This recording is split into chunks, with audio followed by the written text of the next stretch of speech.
الحمد لله ونستعينه ونستغفره ونعوذ بالله من شرور أنفسنا ومن سيئات أعمالنا من يهده الله فلا مضل له ومن يضلل فلا هادي له وأشهد أن لا إله إلا الله وحده لا شريك له وأشهد أن محمدا عبده ورسوله وصفيه وخالقه وخيراته من خلقه وآمينه على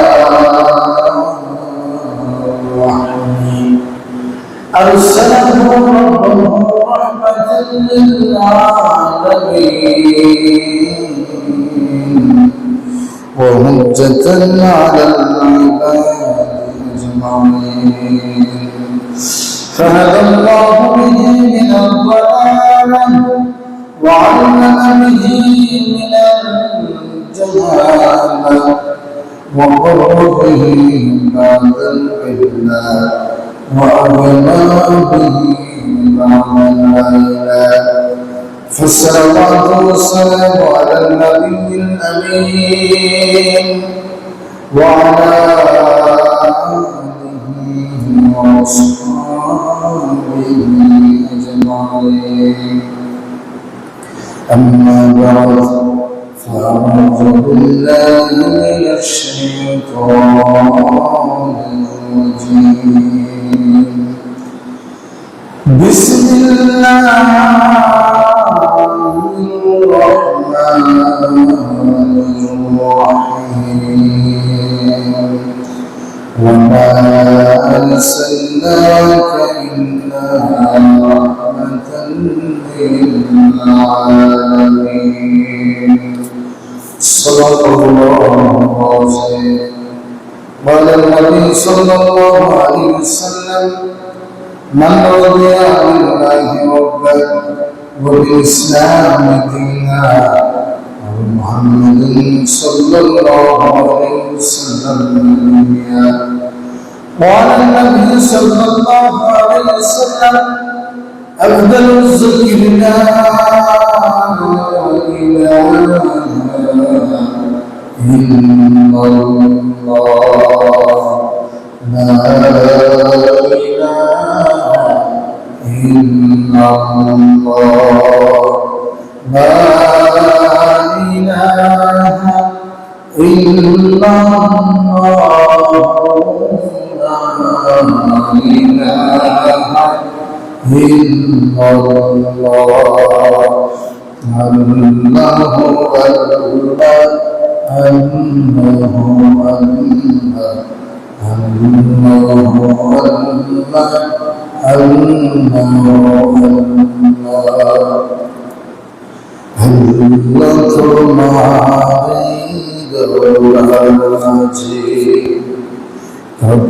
জানা জানা সৃষ্টি আছে আল্লাহ তোমারই দরবার মাঝে কত জানা জানা সৃষ্টি আছে কেউ নেই তোমার নাম জপে না তোমার নামের তসবিহ জপে না আল্লাহ আল্লাহ আল্লাহ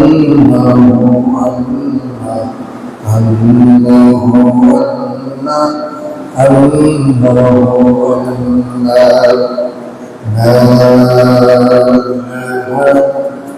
ইল্লাল্লাহ মুহাম্মাদুর রাসূলুল্লাহ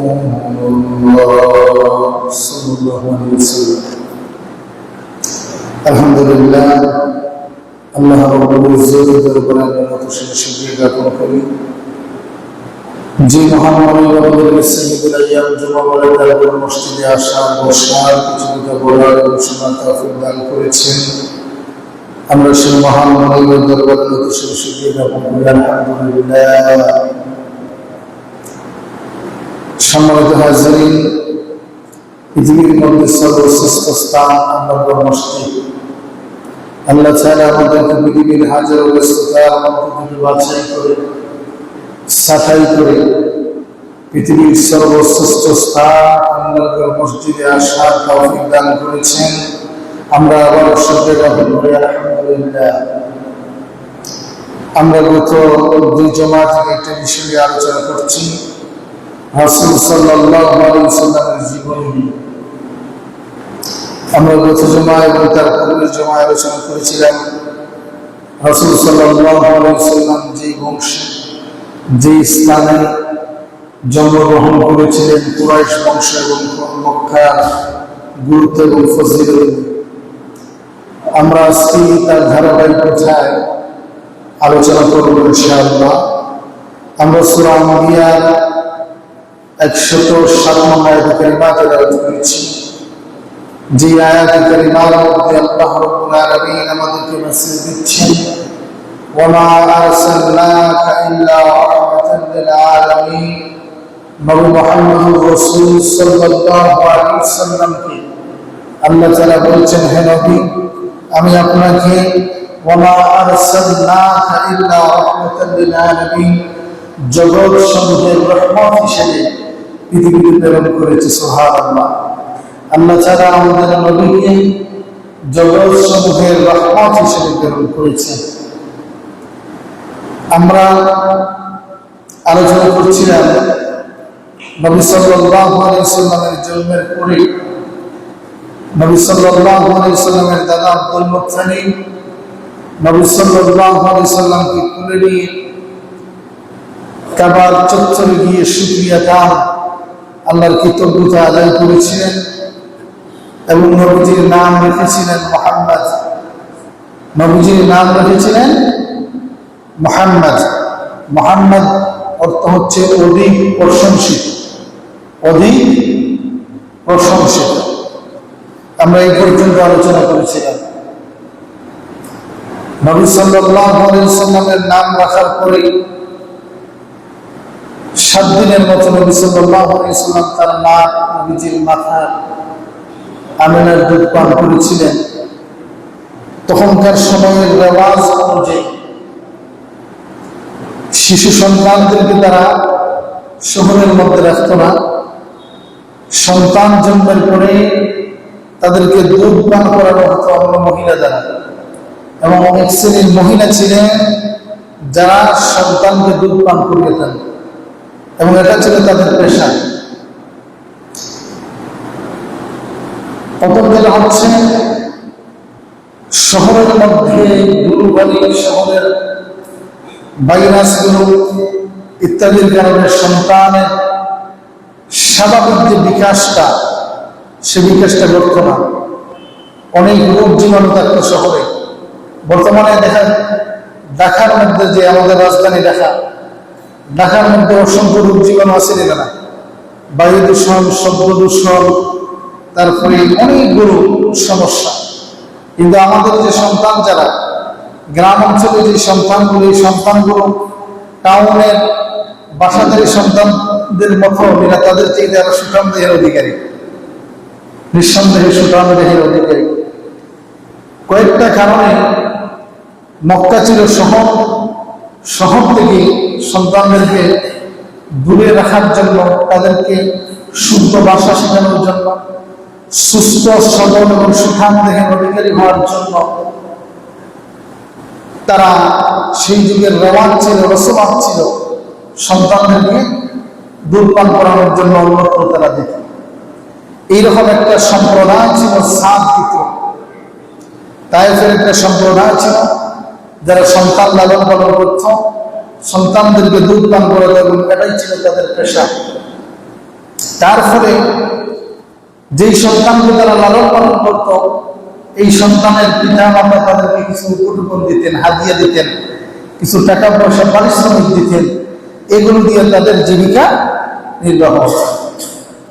এইরকম একটা কাফেলা নবী সাল্লাল্লাহু আলাইহি ওয়াসাল্লাম যখন জন্মগ্রহণ করলেন, এইরকম একটা কাফেলা বনি সাদ পুত্র তায়েফ থেকে মক্কায় আগমন করল।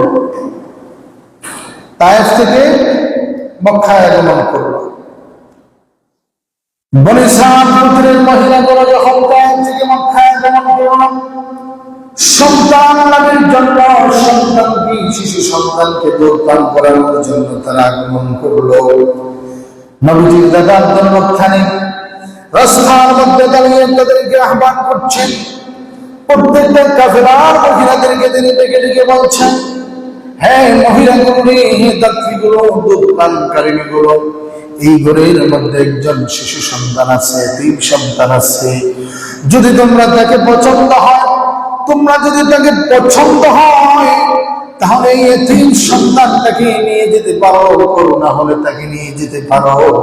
কিন্তু তারা বাবা নাই, তারা মা এবং তার দাদা তোমাদেরকে যতটুকু পারে পারিশ্রমিক দিবে, উপটুকুন দিবে।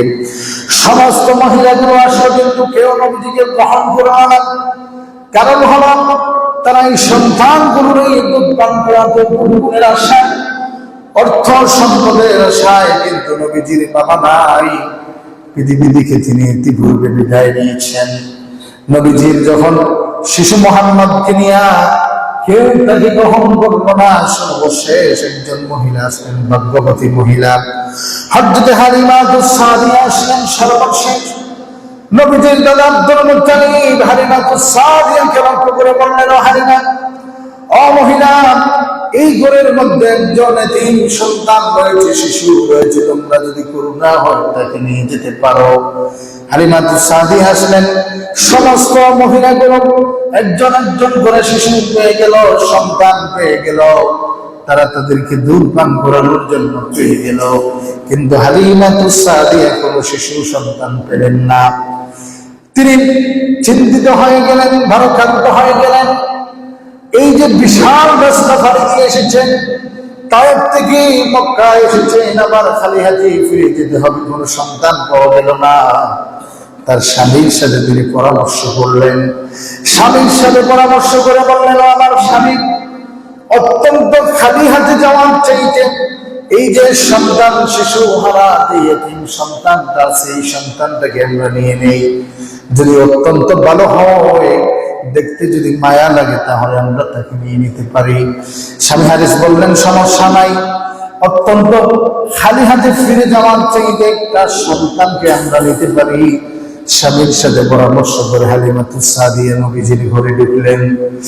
হালিমাতুস সাদিয়া বলেন, আমি যখন যেই মাত্র মা আমিনার ঘরে ঢুকলাম, শিশু মুহাম্মদকে কোলে নেওয়ার সাথে সাথে আল্লাহ রাব্বুল আলামিন আমার অন্তরের মধ্যে ভালোবাসার ঢেউ দিয়ে উঠল, ভালোবাসার ঢেউ উঠে গেল।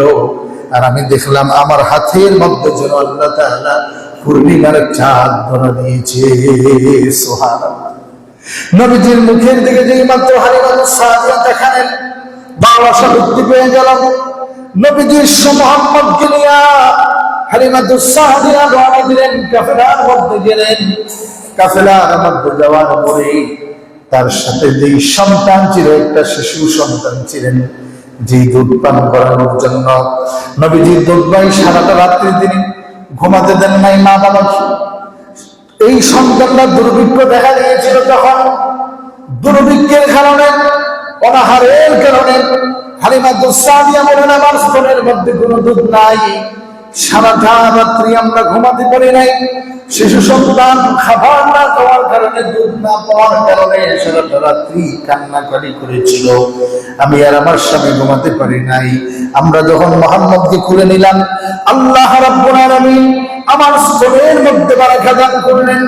আমার স্তনটা যদি পরিপূর্ণ হয়ে গেল, আমার সেই সন্তানটা তৃপ্তি সহকারে দুধ পান করলো। অতঃপর তিনি বললেন, আমার সন্তানটা সে ঘুমিয়ে গেল। আমরা যখন নবী মুহাম্মদকে নিয়ে, শিশু মুহাম্মদকে নিয়ে আমাদের কাফেলার মধ্যে গেলাম, কাফেলার মধ্যে আমরা যে উটনি নিয়ে এসেছিলাম, বয়সের বারে সেই উটনিটা দুর্বল হয়ে গিয়েছিলাম। আমরা, আমার স্বামী হারিস যখন উটনির কাছে গেলেন, দেখা গেল উটনির উলানগুলো দুধে পরিপূর্ণ হয়ে গেছে। সুবহানাল্লাহ। বয়সের ভারে দুর্বল হয়ে গেছিল উটনি, সেই উটনিটার উলান দুধে পরিপূর্ণ হয়ে গেছে। হারিস দুধ দহন করলেন। উভয় তৃপ্তি সহকারে দুধ পান করলাম, অথচ ইতিপূর্বে উটনির মধ্যে কোনো দুধ ছিল না, তেমন দুধ ছিল না।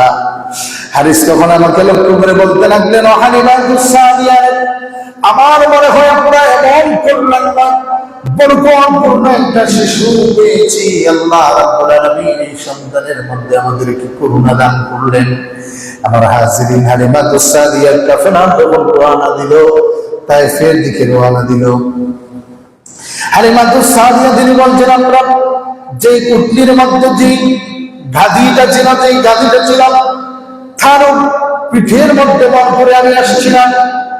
যেই গাদিটা আর যে উটনি ছিল বৃদ্ধ, আর গাদিটা ছিল আমার যেই গাদিটা ছিল সেটাও ছিল দুর্বল।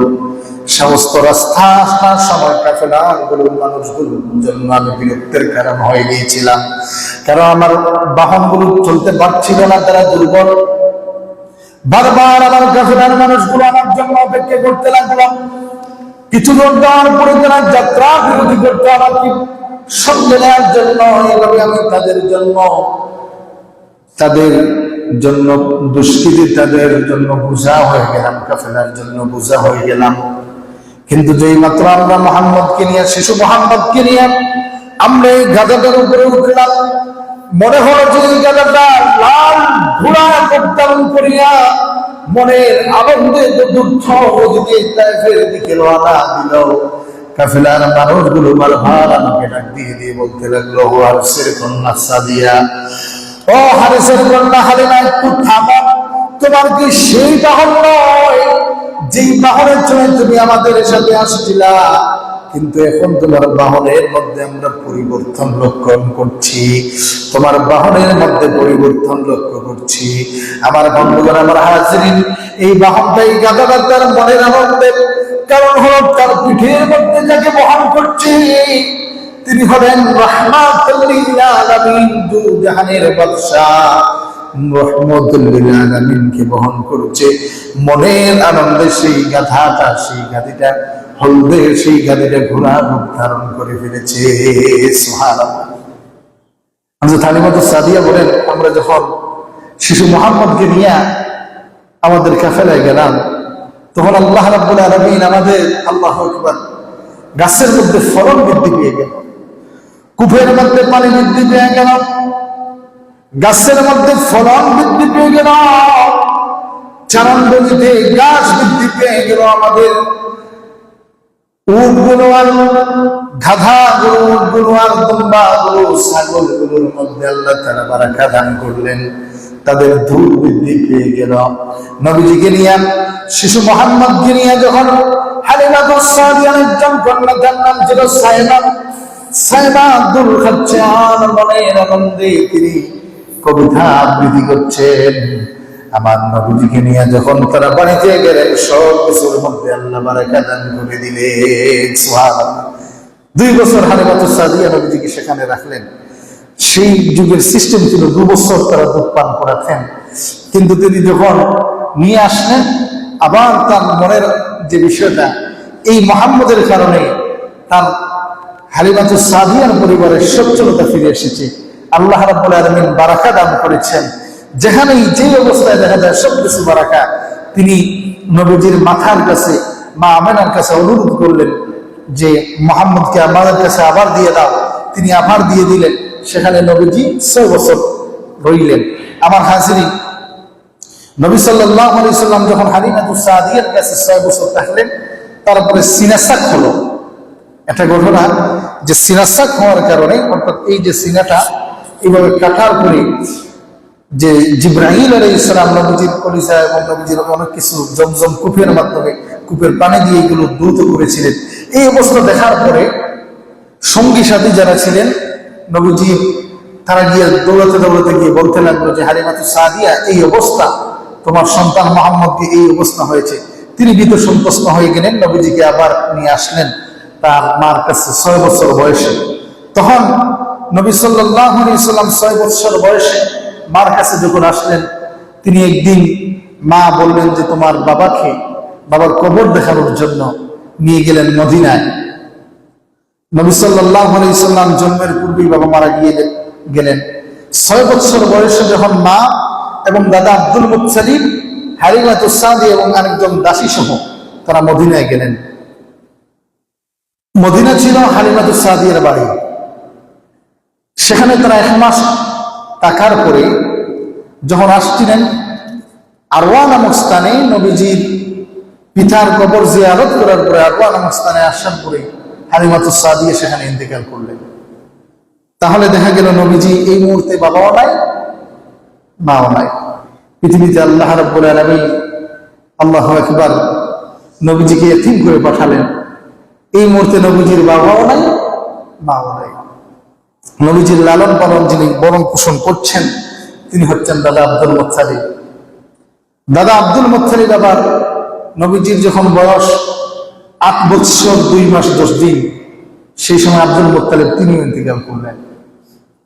আব্দুল মুত্তালিব ইন্তেকাল করার সময় তিনি তার সন্তান আবু তালিবকে ওসিয়ত করে বললেন, আবু তালিবকে ওসিয়ত করলেন যে খবরদার আমার সন্তান আবু তালিব, আমি তোমাকে আমার নাতি মুহাম্মদকে আমানত রেখে যাচ্ছি, খবরদার তুমি কোনোদিন তাকে কষ্ট দিও না। নবীজি আবু তালিবের কাছে তিনি লালিত পালিত হতে লাগলেন। আবু তালিব ওনার বড় সংসার ছিল, কিন্তু আর্থিকভাবে তিনি সচ্ছল ছিলেন না। নবী সাল্লাল্লাহু আলাইহি সাল্লাম আবু তালিবের কাছে লালন পালন হলেন এবং কি নবীজির সর্বশেষ নবুয়ত লাভ থেকে নিয়ে মক্কা হিজরতের, মদিনা হিজরতের পূর্ব পর্যন্ত আবু তালিব নবীজির জন্য ঢাল হিসেবে ছিলেন। এই আবু তালিব নবী সাল্লাল্লাহু আলাইহি সাল্লামকে অত্যন্ত বেশি মহব্বত করতেন, ভালোবাসতেন। তিনি নবীজিকে রেখে কোনোদিন খাবার খেতে বসতেন না। একটা বিষয় আমরা ইতিপূর্বে বলছিলাম যে নবীজিকে যেখানেই নেওয়া হয় সেখানেই কি হতো, বরকত হয়ে যেত। আবু তালিবের পরিবার, অভাবী সংসার, নবী মুহাম্মদ সাল্লাল্লাহু আলাইহি সাল্লামকে যখন নিয়ে তারা একত্রে খাবার খেতে বসতেন, তখন খাবারের মধ্যে আল্লাহ বারাকা দান করতেন। নবী সাল্লাল্লাহু আলাইহি সাল্লামকে লালন পালন করা শুরু করলেন, কোনদিন তারা কষ্ট দেন নাই। আমার হাজিরিন, এখানে আমরা যে বিষয়টা বলছিলাম, ওয়া মা আরসালনাকা ইল্লা রাহমাতাল লিল আলামিন, আল্লাহ তাআলা বললেন নবীজি আমি তোমাকে রহমত হিসেবে, জগৎসমূহের করুণা হিসেবে প্রেরণ করেছি। তোমাকে আমার গত জন্মায় আমরা বলছিলাম ফাবিমা রাহমাতিন মিনাল্লাহি লিনতা লাহুম ওয়া লাউ কুনতা ফাজ্জান গালিযাল কলব, আল্লাহ রাব্বুল আলামিন নবীকে লক্ষ্য করে বললেন, নবীজি আমি তোমাকে রহম দিল, করুণাময়, নরম দিলওয়ালা হিসেবে পৃথিবীতে প্রেরণ করেছি। তুমি যদি কঠিন দিলের অধিকারী হতে তাহলে ফাজ্জান গালিযাল কলবি লান ফাদ্দু মিন হাওলিক, মানুষগুলো তোমার কাছ থেকে সরে যেত। তাহলে একটা বিষয় দেখেন, নবী সাল্লাল্লাহু আলাইহি সাল্লাম পিতা মারা গেলেন, মা আমেনা তিনি এই সন্তানকে এমন ভাবে লালন পালন করলেন, একাধারে সন্তানের বাবার ভালোবাসা দিলেন এবং মায়ের ভালোবাসা দিলেন। কারণ তিনি যদি চাইতেন তাহলে অন্যত্র বিবাহ বন্ধনে আবদ্ধ হতে পারতেন। অত্যন্ত সুন্দরী একজন মহিলা ছিলেন, মাত্র 21 বছর বয়সে তিনি বিধবা হয়েছিলেন।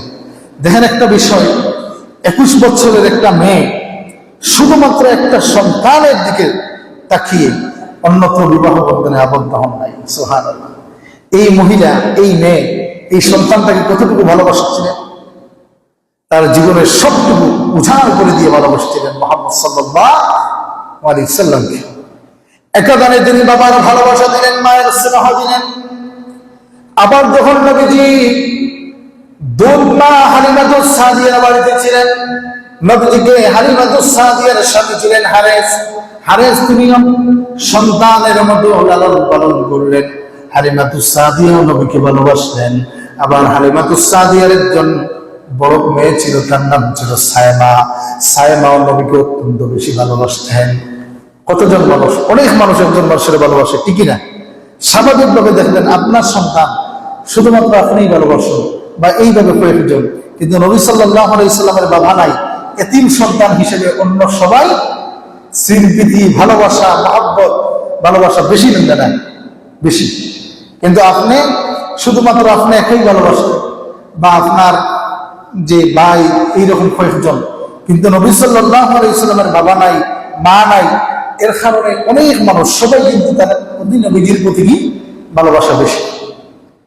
তাহলে দেখা গেল নবীকে কতজন ভালোবাসতেন? হালিমাতুস সাদিয়া, হারেসের কন্যা হারেসের কন্যা সাইমা নবীজিকে নিয়ে ঝুল খাচ্ছেন।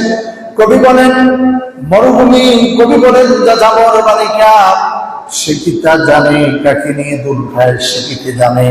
অর্থাৎ এমন একজন নবী মুহাম্মদুর রাসূল সাল্লাল্লাহু আলাইহি সাল্লামকে নিয়ে সে দুল খাচ্ছে। এইবার এরপরে দেখা গেল নবীজির দাদা আব্দুল মুত্তালিব নবীকে সবচেয়ে বেশি ভালোবাসতেন। দাদারা নাতিরে ভালোবাসেন না অনেক বেশি। আর অপর দিকে দেখা যায় এই নাতির বাবাও নাই, মাও নাই, ভালোবাসা কমবেন না বাড়বেন। এমনকি আব্দুল মুত্তালিব যখন বসতেন, সেই যুগের রেওয়াজ ছিল, রসমাত ছিল, গোত্র প্রধান যে চাদরের মধ্যে বসতেন সেখানে চতুর্দিকে সবাই বসা লাগতো, সেই চাদরে কেউ পা দিতে পারত না। কিন্তু নবী মুহাম্মদ সাল্লাল্লাহু আলাইহি সাল্লাম ছোট্ট ভালো নবীজি গিয়ে দৌড়াতে গিয়ে দাদার কুলে গিয়ে বসে যেতেন। সুবহানাল্লাহ, তিনি দাদা কুলে বসতেন। তখন সাসারা যারা ছিল তারা ধমক দিত, কারণ তো তখনকার রেওয়াজ ছিল, রসমাত ছিল যে সম্মানে এই চাদর বা এই যে জায়গা আসন, এই আসনে কেউ টাচ করতো না, সবাই কিছু দূর দূর বসা থাকতো। কিন্তু নবীজি দৌড়াতে গিয়ে নবীজি দাদার খুলে বসতেন। এটা কিন্তু তাদের কাছে একটা খারাপ দেখাতো। তখন তারা নবীকে ধমক দিত, কিন্তু আব্দুল মুত্তালিব বলতেন খবরদার, আমার নাতিকে তোমরা ধমক দিও না, আমার নাতিকে ধমক দিও না। আমি দেখতে পাচ্ছি আমার নাতি ভবিষ্যতে এমন কিছু হবে, আমি তার মধ্যে ভবিষ্যৎ দেখতে পাচ্ছি। সুবহানাল্লাহ, তিনি সাথে সাথে খুলে নিয়ে নিতেন। সুবহানাল্লাহ।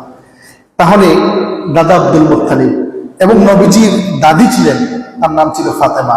দাদির নাম কি ছিল? ফাতেমা। আবার নবীজির মেয়ের নাম কি ছিল? ফাতেমা। অর্থাৎ দাদি নবীজির এত বেশি ভালোবাসতেন, এত বেশি মায়া করতেন, ভালোবাসতেন, যার কারণে দাদির এই নামটাকে স্মৃতি হিসেবে ধারণ করার জন্য নবীজি ওনার নিজের কন্যার নাম রাখলেন ফাতেমা। সুবহানাল্লাহ। তাহলে দেখেন নবীজিকে আর কে ভালোবাসছেন? ফাতেমা, নবীজির দাদি। এবং নবী সাল্লাল্লাহু আলাইহি সাল্লামের দাদা যখন মারা গেলেন, তখন ওনাকে লালন পালন কে করেন?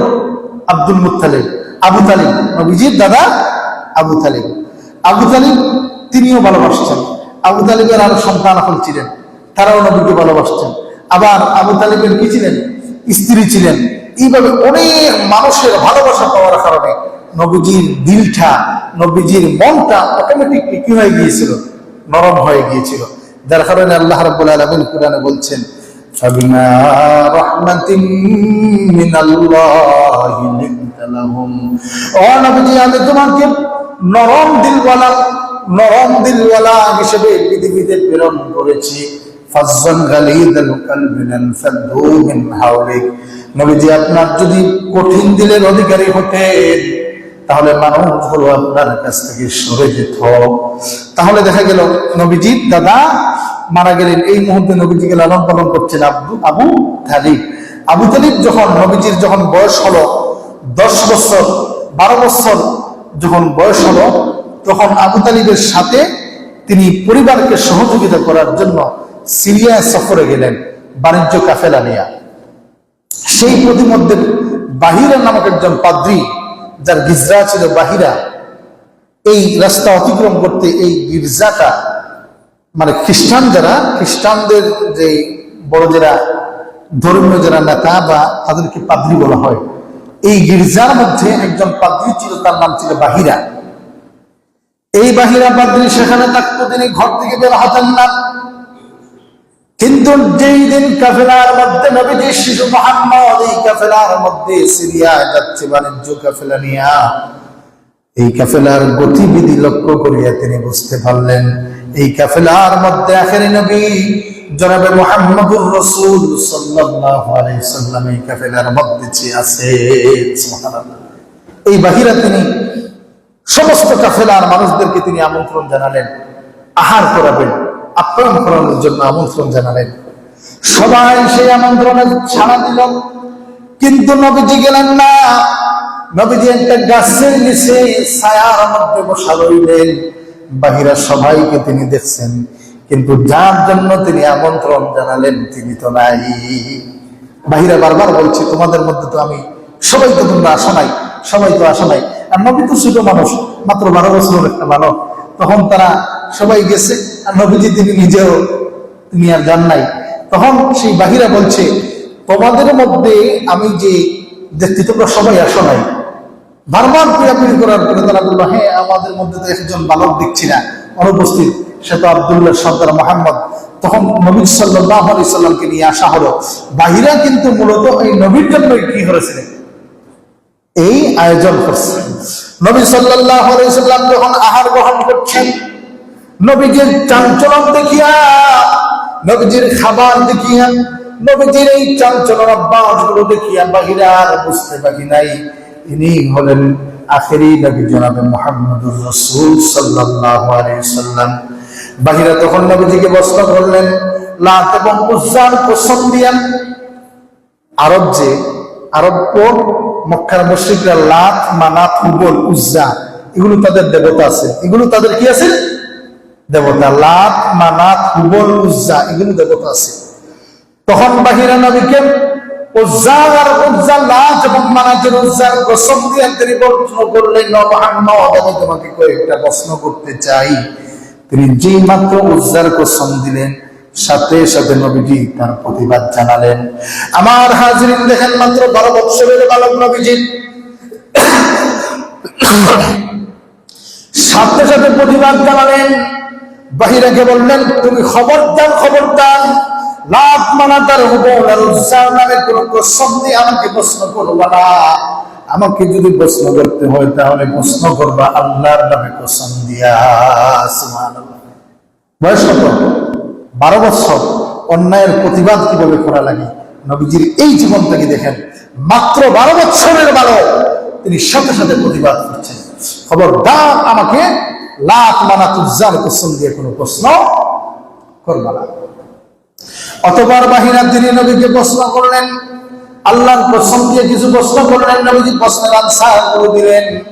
আর বাহিরা তার পূর্ববর্তী কিতাবগুলোর সাথে তার যে জ্ঞান রয়েছে, জ্ঞানের সাথে সে মিলাচ্ছে। এক পর্যায়ে তিনি বললেন, এই শিশুটা কার সন্তান? তখন আবু তালিব জানালেন, বললেন আমার সন্তান। এইভাবে অনেক সময় বাতিজারে নিজের ফুয়া কইনি না, নিজের ছেলে পরিচয় দেওয়া হয় না। আর এদিকে নবীজিরে আবু তালিবে কি করেন, লালন পালন করলেন। তিনি বললেন, এত আমার সন্তান। কিন্তু বাহিরা বলে, না না না, এই সন্তানের পিতা তো পৃথিবীতে জীবিত থাকার কথা না। আবু তালিব তখন বললেন, এ আমার বাতুস পুত্র, তার বাবার নাম হলো আব্দুল্লাহ। তখন বাহিরা আবু তালিবকে বললেন, আবু তালিব তুমি এই শিশু মুহাম্মদকে নিয়ে সিরিয়ার মধ্যে যাইও না। যদি যাও তাহলে ইহুদি জাতির মানুষগুলো, ইহুদি পণ্ডিতগুলো তার প্রতীক সাধন করবে। এখান থেকে নবীজিকে আবার তারা মক্কায় প্রেরণ করলেন। আমার হাজিরিন, এই ঘটনা থেকে আমরা বুঝলাম, দুইটা বিষয় বুঝলাম। প্রথম হলো, আপনি যে অবস্থায় থাকেন পরিবারকে সহযোগিতা করার জন্য আপনার চেষ্টা করা দরকার। দরকার নেই না? নবীজি পরিবারকে সাহায্য সহযোগিতা করা লাগিয়া 12 বছর বয়স থেকেও বা তার পূর্ব থেকে তিনি মোটামুটি একটা সহযোগিতা করার চেষ্টা করছেন। এই জন্য আমরা যারা যুবক আছি বা আমরা তরুণ যারা আছি, আমরা সামর্থ্যের আলোকে যতটুকু করা যায় পরিবারের হেল্প করা দরকার। 2 নম্বর যে শিক্ষা, নবী সাল্লাল্লাহু আলাইহি সাল্লাম বয়স তখন মাত্র 12। এই 12 বছর বয়সেও অন্যায়ের প্রতিবাদ করেছেন কিনা না? যখন ওনাকে লাত, মানাত, হুবলের কসম দিয়ে কথা বলা হয়েছিল, তিনি প্রতিবাদ জানিয়েছেন। বলছেন, আমাকে কসম দিলে শুধুমাত্র খান নামে কসম দিতে হবে, আল্লাহর নামে কসম দিতে হবে। আমার হাজিরিন, অতঃপর দেখা গেল, আমরা বলছিলাম যে চাচা আবু তালিব তিনি এত মহব্বত করতেন নবীজিকে, তিনি যদিও ঈমান আনেন নাই। নবী সাল্লাল্লাহু আলাইহি সাল্লামের চাচা ছিলেন পিতা সহ তারা 10 জন ছিলেন। কতজন ছিলেন? 10 জন। ইতিহাসে আমরা পাই 5 জনের নাম এবং ইতিহাসে আমরা পরিচিত তাদের নামে। প্রথম হচ্ছেন যারা হারেস, তারপরে হচ্ছেন জুবায়ের, তারপরে হাজার, জেরার, মুকাউইল, আবু লাহাব, আবু তালিব, হামজা রাদিয়াল্লাহু তাআলা আনহু, আব্বাস রাদিয়াল্লাহু তাআলা আনহু এবং নবীজির আব্বা আব্দুল্লাহ। ইতিহাসে আমরা 5 জনের নাম প্রসিদ্ধ এবং তাদেরকে জানি। আবু লাহাব নাম জানি না? না, তাব্বাত ইয়াদা আবি লাহাবিন ওয়া তাব। আবু লাহাব পাইছেন? আবু লাহাব নবীজির আপন চাচা এবং ইসলামের শত্রুতা করার জন্য সবচেয়ে বেশি ভূমিকা পালন করছে। নবীজির সবচেয়ে বেশি কষ্ট দিছে এই আবু লাহাবে, নবীজির আপন চাচা। আরেকজন হলেন কি? আবু তালিব, নবীজিকে যিনি লালন পালন করছেন। আরেকজন হচ্ছেন হামজা, আমির হামজা বা আসাদুল্লাহ হামজা। আমরা খুতবার মধ্যে পড়ি হামজা তো আসাদুল্লাহ ওয়া আসাদু রাসূলি, শুনছিলি? হামজা রাদিয়াল্লাহু তাআলা আনহু যিনি হলেন সাইয়্যিদুশ শুহাদা। কিয়ামতের দিন সমস্ত শহীদদেরকে নিয়ে তিনি মিছিল দিবেন। শহীদদের সর্দার হলেন হযরত হামজা রাদিয়াল্লাহু তাআলা আনহু। হযরত হামজা রাদিয়াল্লাহু তাআলা আনহু যুদ্ধে শাহাদাত বরণ করেছিলেন। আমরা খুতবার মধ্যে হামজা রাদিয়াল্লাহু তাআলা আনহুর জন্য দোয়া করি। নবীজির আরেকজন চাচা ছিলেন আব্বাস রাদিয়াল্লাহু তাআলা আনহু। আল্লাহুম্মা গফির লিল আব্বাস ওয়া ওয়ালাদিহি ওয়া ওয়ালাদিহি মাগফিরাতান যাহিরাতান ওয়া বাতিনাতান লা তুগাদিরু যানবা। এই দোয়া পড়িনি খুতবার। নবীজির একজন চাচা ছিলেন আব্বাস, তিনিও ঈমান গ্রহণ করেছিলেন। আরেকজন হলেন নবীজির পিতা আব্দুল্লাহ, ইতিহাসে নবীজির পিতা হিসেবে আমরা চিনি। এই 5 জন ব্যতীত বাকি যে 5 জন আছেন তাদের সম্পর্কে তেমন ইতিহাসে জানা যায় না। তাহলে দেখা গেল আমার হাজিরিন, এই আবু তালিব যিনি নবী সাল্লাল্লাহু আলাইহি সাল্লামকে 8 বছর বয়স থেকে নিয়ে নবীজির বয়স যখন প্রায় 53 বছর, এই 53 বছর বয়স পর্যন্ত তিনি নবীজির সঙ্গে ঢাল হিসেবে ছিলেন। সুবহানাল্লাহ। নবীজির বিরুদ্ধে যত ষড়যন্ত্র এসেছিল, তিনি নিজে ঈমান আনেন নাই, কিন্তু বাতুসপুত্র, এই যে বাতুসপুত্র হিসাবে তিনি ওনাকে লালন পালন করার কারণে নিজে ঈমান আনেন নাই, কিন্তু নবী সাল্লাল্লাহু আলাইহি সাল্লামের রাজনৈতিক ঢাল হিসেবে তিনি ছিলেন। নবীজির আবু তালিবের জীবদ্দশায় নবীজির শরীরে কেউ তাপ করতে পারে নাই। নবী সাল্লাল্লাহু আলাইহি সাল্লামের রাজনৈতিক ডান হিসেবে তিনি ছিলেন এবং যার কারণে জাহান্নামের মধ্যে তাকে সবচেয়ে কম শাস্তি দেওয়া হবে, তাকে সবচেয়ে কম শাস্তি দেওয়া হবে। আর সেই কম শাস্তিটা হচ্ছে 2টা জুতা, জাহান্নামের আগুনের 2টি জুতা পরিধান করানো হবে। আর এই 2 জুতার তেজ এবং তেজস্ক্রিয় থাকবে। এই 2টা জুতার কারণে সবসময় মগজটা টকবক টকবক করতে থাকবে, নাউযুবিল্লাহ। এই মগজগুলো বলতে থাকবে, এটা হচ্ছে সবচেয়ে কম আযাব। আমার হাজিরিন, আমরা চেষ্টা করা দরকার বেশি বেশি করে আল্লাহর ফরজ বিধানগুলো, নামাজ রোজাগুলো, আল্লাহ রাসূল সাল্লাল্লাহু আলাইহি সাল্লামের আদর্শগুলো আমরা বাস্তবায়ন করতাম, আমরা আমল করতাম। ফারমুদ ইনশাআল্লাহ। ইনশাআল্লাহ আল্লাহ রাব্বুল আলামিন আমাদের কবুল করুক। আমিন।